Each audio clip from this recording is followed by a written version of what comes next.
बिस्मिल्लाहिर्रहमानिर्रहीम।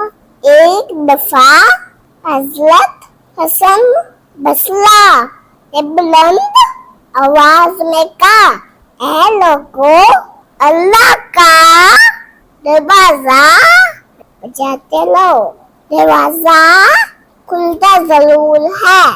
एक बुरी औरत ने जब ये सुना तो हजरत हसन बसला के पास आई और पूछा कि अल्लाह का दरवाजा कभी बंद भी होता है।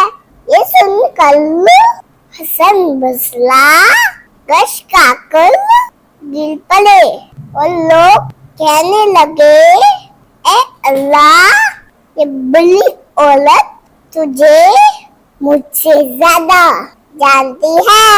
अगर मेरी ये वीडियो पसंद आए तो लाइक करें, शेयर करें, सब्सक्राइब करें और बेल आइकन का दबाना मत भूलें।